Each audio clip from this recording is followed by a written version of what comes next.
why are you still fighting the struggle to have independence for Biafra?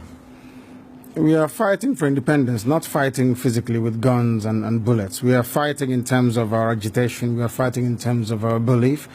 We're fighting in terms of our consistency to ensure that we are free, because we're not free.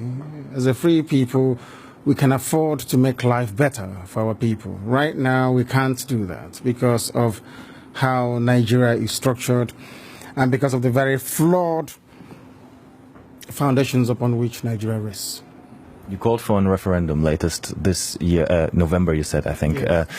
If that doesn't happen, what's the way forward? Because the way it looks like the government will definitely not agree to that. Then there'll be no elections in Biafra Land. No more elections here. They can put whoever they like in office. They can do whatever they like with their political positions. We will not engage in any political process. You said it's a peaceful struggle, but Yes.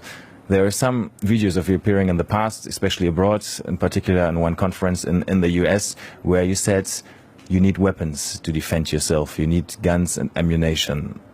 How can we understand that in the context that you're saying it's a peaceful struggle? I'm sure you've heard about the Fulani headsmen killing people all over the place. Have you heard about it? Of course. Exactly. So how do you intend to defend yourself against Fulani headsmen without guns and bullets? They've been killing our people, raping our women, destroying crops in the farms, and no one does anything about it. Is that how human beings are supposed to live? So, and you have the right to arm yourself and defend yourself with arms in that context? Self-defense is recognized even by all the known laws of the UN. Is that not correct? We have the right. If somebody were to barge into this very interview now wielding a machete or an AK-47, are you suggesting we should let them get away with it? You were detained for almost 2 years, from 2015 on, and actually there was no trial. No trial ever happened, and despite several court rulings that said you were supposed to be released, you were not released. Yes. Do you think you were treated in a fair way by the government? Or rather also by the justice system? No, not fairly, because Nigeria is not a civilized country. People behave like animals. They are not reasonable enough. They're not disciplined enough. They are not mentally developed enough to run a transparent civil society. For them, they have a feudal mindset where you have the ruling class and, a multitude of poverty-stricken people who never utters any word in rebellion or to even ask questions about their plight. That is one thing we are determined to challenge. Don't you think you insult a lot of Nigerians with that? I'm being very kind, to be honest. I could have used far more harsher words to describe them. I'm being very kind. So generally you don't think very positive of your countrymen then, obviously? They are not... When you say positive, no, as individuals, perhaps there are a few good people amongst them. But as a collective, it's an absolute mess. And you can see for yourself. Didn't you go through the roads and see how horrible they are?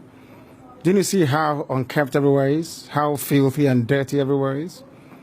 That is the product of a Nigerian system that is uniquely backwards, even by the very third world standards of Black Africa. That's the fact, and people must face up to it.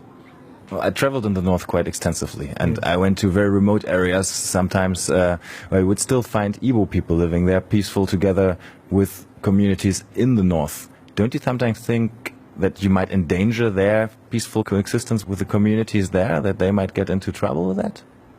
So if they're living so peacefully together, or cohabiting so peacefully as you put it, how come you hear about all those uprisings in the north where southern Christians are being slaughtered and nothing gets done about it? Are you telling me that that is normal? People are in the north out of a dire need, necessity more or less, to try and survive.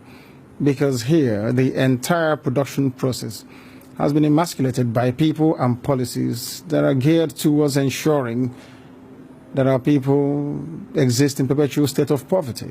And that is unacceptable to us. What we're asking the world to recognize is that we want to live in peace, not in pieces. We want to live in peace, just to allow us to be.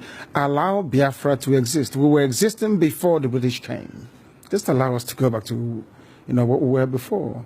No African came to Europe to create countries. So for somebody to just come in here and say, you, from today, your name is Nigeria, is simply laughable.